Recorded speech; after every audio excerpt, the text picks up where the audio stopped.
Buenos días, señoras y señores, pero les voy a decir, mis amigos, que es lo que corresponde. Estoy agradecido que me hayan invitado a este acto en este templo, donde fue el templo del asesinato de quienes tenían ideas de libertad y de mejor vida en este mundo. Indiscutiblemente, yo pienso que en España sigue viviendo Franco. Estamos en el reino del franquismo desde el momento que el gobierno y el tipo de gobierno y las leyes son una imposición de Franco. Los actos de la transición, que fue, en vez de transición, fue una traición al pueblo español, y la famosa ley de amnistía, que el criminal más grande del siglo XX impuso al pueblo español, era que él les hizo la amnistía para los criminales al mando de él. Pero el otro pueblo, el verdadero pueblo, no necesitaba la ley de amnistía desde el momento que estaban todos en fosas comunes, y los muertos no necesitan amnistía, sino que necesitan homenaje. A mí me han dado mucha importancia a lo que yo he hecho. Primero les voy a decir que lo que yo he hecho principalmente fue con respecto a mi padre. Empecé por mi padre buscando sus restos. Quería llevarlos a que estuvieran en el panteón con mi madre, y por el destino conseguí encontrar algo de sus restos en una fosa escondida atrás de una capilla en Puerto Marín, que prácticamente fue un milagro, porque yo fui a un bazar en Puerto Marín en un viaje, y fui a un bazar y la señora curiosamente me dijo: señor, usted es turista. Le dije: mire, yo no soy turista, y no soy turista porque yo nací en España. Y al mismo tiempo vengo de Buenos Aires. Porque en aquel tiempo todos decíamos Buenos Aires, no se decía República Argentina, porque Buenos Aires es el refugio de los emigrantes españoles. Le preguntaba, la señora siguió curioseando y me preguntó dónde había nacido. Le dije: Castro de Rey, una aldea ahí. Me dice, pensándolo un poco, al poco rato me dice: de Castro de Rey asesinaron a 2 personas en ahí cerca de Puerto Marín. Yo era niña, dice. Había un señor que estaba muy bien vestido, tenía un gabán, y dicen que era una persona muy importante de Castro de Rey. Miren lo que es el destino, que el gabán lo había mandado mi hermana para mi padre. Ahí descubrí dónde estaban los restos de mi padre, que prácticamente es un milagro, aunque yo creo algo en los milagros, porque no le puedo faltar a mi amigo, el Papa Francisco, el cual me felicitó por lo que yo estaba haciendo con respecto a los derechos humanos de ustedes todos. Me mandó la bendición papal con respecto a eso. O sea que lo mío fue unas coincidencias del destino. Conseguido el lugar, hubo ciertas tramitaciones con imposiciones en aquel momento también de la Iglesia Católica, porque el cura me dijo que yo no podía poner una placa diciendo: acá descansan los restos de Severino Rivas. Y después le dije que bueno, ¿por qué? Dice: porque la capilla es del pueblo. Bueno, digo, le pongo una cruz fuera de la capilla, ahí donde están los restos escondidos, y me dijo que había que pedirle permiso al obispo de Lugo. Claro, yo como no tengo mucha cultura y no conozco las leyes, pero tenía idea de que en un pueblo con libertad lo que tenía que pedirle yo al obispo de Lugo y al cura era meterlos presos en la cárcel por asesinos y ocultamiento de la víctima, que es la ley mundial con respecto a esas sustancias.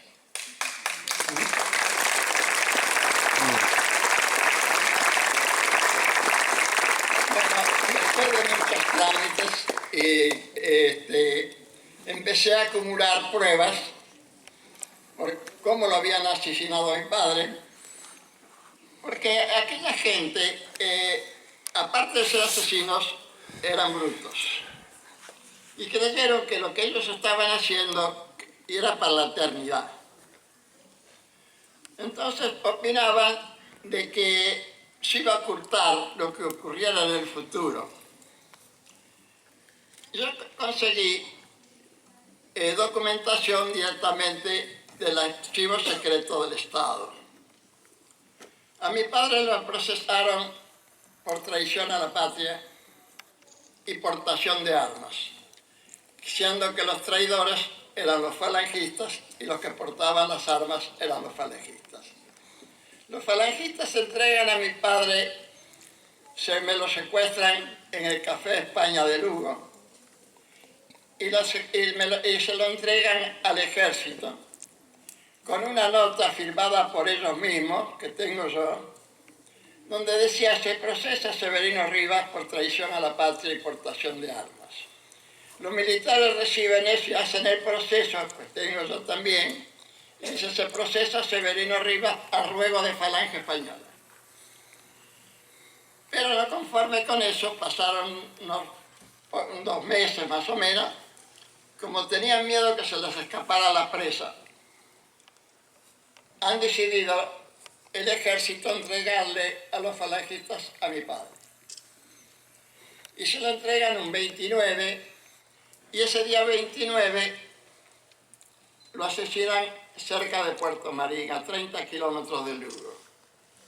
Al tener toda la documentación, veo que los ejércitos lo ponen en libertad el día 29, y el día 29 aparece mi padre dando fe a un juez que no lo había visto, de que mi padre estaba muerto por arma de fuego, asesinado por los falangistas. Toda la prueba era concluyente para una justicia con libertad. La continuación de esto es que todo fue de exhumación, que fue el primer gallego exhumado en Galicia. Y yo no tuve suerte porque yo no conseguí lo que más hubiera deseado, que era la vida de mi padre. Pero conseguí llevar los restos a estar con mi madre, los pocos que pudimos encontrar.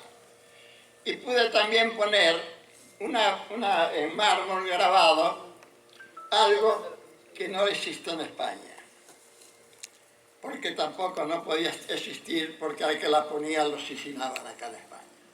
Y dice: Severino Rivas regresa a su casa después de haber sido asesinado por los falangistas en tal fecha. Y yo puse una plaquita, no en mármol, sino sencilla, que dice: papá, descansa en paz, te lo pedí tu hijo mimado. Yo lo digo.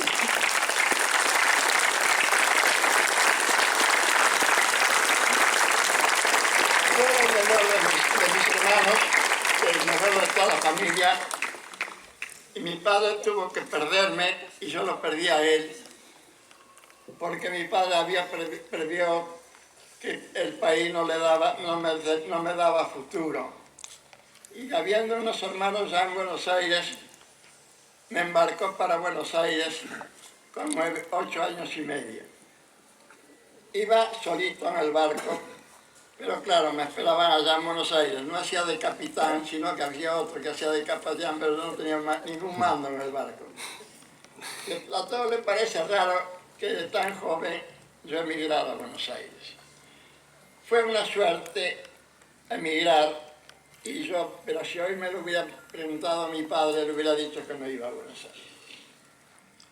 Voy a Buenos Aires y fui al colegio que en el colegio que no me habían dado en España porque había que ir con la vaca y la vaca tampoco me iba al colegio. Entonces llego a Buenos Aires, fui al colegio 5 años para la primaria, pero después mire cómo sale el destino mío, que a esta edad me fueron a buscar de la Universidad de Salamanca para que presidiera el decanato. Una persona que no sabía leer ni escribir prácticamente me mandan a presidir el decanato en Salamanca. Bueno, unas anécdotas quedaron conformes. Yo le dije que se habían equivocado, pero les dije algo que ellos no sabían en Salamanca y ellos me contestaron con la misma pregunta. Yo tengo, lo que he hecho también se lo debo a la Argentina. La Argentina me ha dado la facilidad que yo tenía y podía hacer de enjuiciar al franquismo, que no es fácil, porque el franquismo lo tenemos hoy. El gobierno es franquista, las leyes son de Franco, las imposiciones y los intereses creados son franquistas. Nosotros prácticamente no podemos contar con el país para ninguna clase de libertad actual. Es una vergüenza que yo no le haya podido hacer juicio a la dictadura, a los criminales, con la justicia de España, que también lo declaré ante un tribunal español. No tienen vergüenza de que yo, ciudadano español, tenga que contar con un país a donde emigré para defender mis derechos de ser humano. Acá en España, cuando yo inicié la querella, fue con una cantidad de abogados, como yo tengo más o menos 10 abogados para la querella, y iba a ser un juicio y una querella donde yo no le iba a pagar ningún honorario y ningún gasto a mis abogados. Los abogados sabían que lo que hacían conmigo era gratuito. Podía ser el prestigio para su carrera. La señora jueza Selvina de Cubría, que estuvo acá en España 2 veces a tomar declaración a gente que no podía ir a la Argentina porque no podía caminar o no tenía medios, asentó jurisprudencia y fue una excepción en la justicia mundial. Que un país extranjero venga a tomar justicia a otro país que no se puede hacer. Sin embargo, se pudo hacer porque yo tengo el apoyo de la justicia internacional, porque las pruebas que yo he presentado eran concluyentes de lo que había pasado en España y no me podían negar. Hoy ustedes estarán enterados de que ya tenemos miles de declaraciones de gente que han asesinado en España. Tenemos ya procesado al niño, un alto criminal de la Guerra Civil Española. Tenemos procesado a otro señor que creo que se llama Macias o no sé cuánto. Uno de esos personajes es el suegro del señor Gallardón, ministro de Justicia de España. Por eso que he llegado a las intimidades del crimen. Y estamos teniendo un éxito. Un éxito que es un poco tardío, porque en España, no es porque lo diga yo, pero se ha practicado la política del olvido. Y el que no conoce España o no lo ha visto en la época donde vivía Franco, que yo tuve la desgracia de conocer, no puede opinar porque en España existió el terror. Y el terror está inculcado en la mente de muchas personas en España todavía. Yo he conocido a Franco en Coruña, porque yo cuando embarqué en Coruña era un niño y que me quedó un recuerdo agradable de volver a Coruña cuando vine a pasear en primer viaje. Cuando lo veo desfilar a Franco en su coche blindado, con la escolta mora en desmedro del ejército español, que el ejército no tuvo vergüenza de permitir que su jefe de Estado y su jefe de ejército fuera escoltado por una escolta mora, que le habíamos peleado hasta el día anterior, que mi hermano fue a la guerra de África también, con ellos, y que vinieron a España en cantidad innumerable a asesinar al pueblo español traídos por Franco. Por eso que es muy rara la situación de España. Los moros, esos que han venido, son 80.000 que han venido a pelear a España, a matar al pueblo español. Y esos 80.000, muchos de ellos ahora están jubilados en su territorio. Y el subministro de Relaciones Exteriores se quejó hace muy poco que había que aumentarle la pensión. Claro, a mí me pareció un poco raro porque para hacer justicia tenían que aumentarle la pensión a los asesinos del pueblo español, y a las víctimas las tienen en fosa común y no le dan ninguna pensión.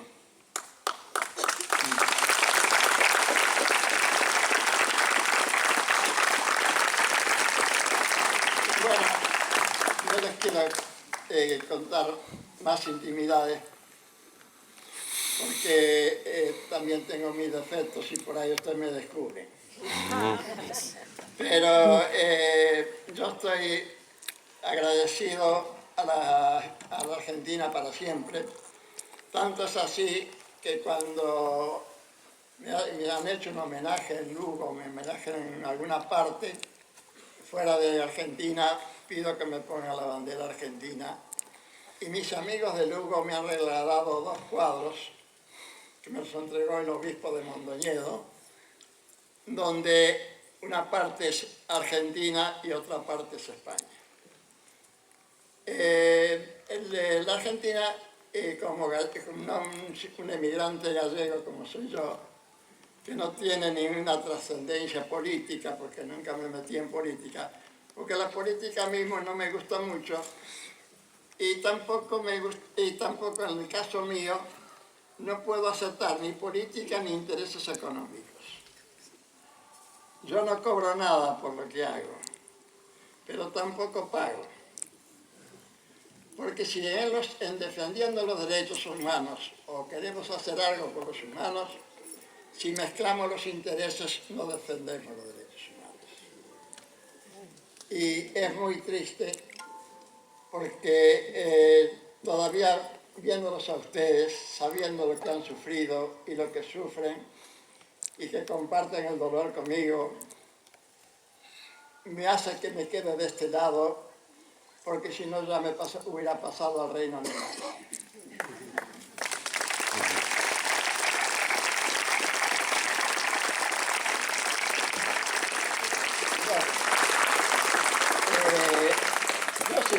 Yo seguiré luchando para conseguir lo más posible alguna reparación.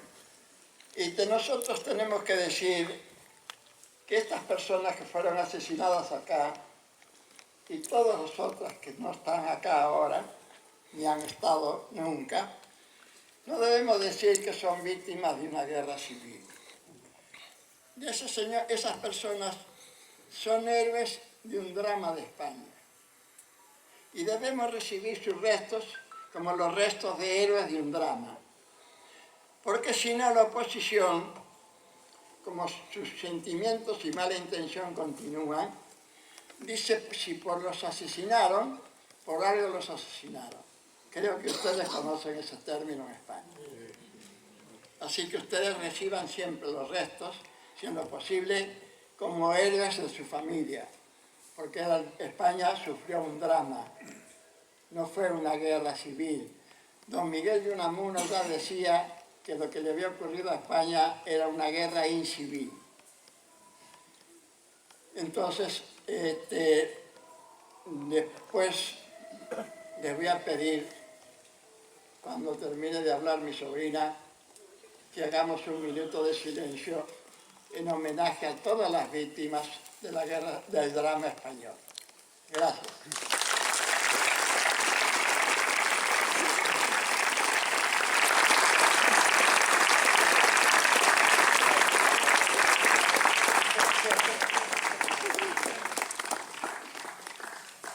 Aquí todo o mundo pode falar con certo orden, pediron a palabra, disculpade a improvisación, pero este compañeiro quere dicir unhas palabras.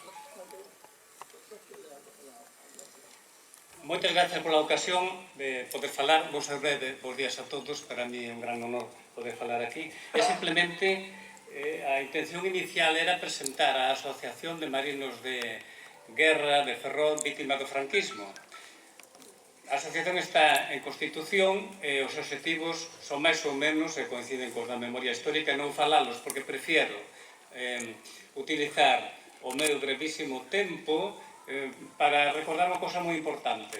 Hoxe, 19 de xullo, fanse os 79 anos do levantamento en Ferrol da marinería de dous destrutores contra, lóxicamente, contra os sublevados. No destructor, Almirante Cervera, estaba precisamente meu pai. Foi un acontecemento que estuvo grabado na nosa familia. Eu son unha testemunha viva por recibir este relato en familia de como unha vez se supo que a oficialidade de este destructor quería unirse a Franco, aos sublevados, toda a marinería se levantou en contra. E incluso decían, subían de arriba, de baixo dos camarotes, incluso da sala de máquinas, os fogoneros con os ferros de atizar o lume, enarbolándos, aferrando contra os seus oficiais que os arrinconaron para que non fora posible que entregaran ese barco ás forzas sublevadas de Franco. Eu neste día, precisamente, teño que recordar unha vez máis o orgullo que sinto do meu pai, porque era un destes mariñeiros, deste membro da marinería deste barco, que non se sumou aos sublevados e que deixou sempre o nome, o apelido da nosa familia moi limpo. Nunca tuvemos nada que ver con este exército que se revolveu ignominiosamente contra o seu propio povo, ni nada parecido. Prometí ser breve e o son. Moitas gracias pola atención.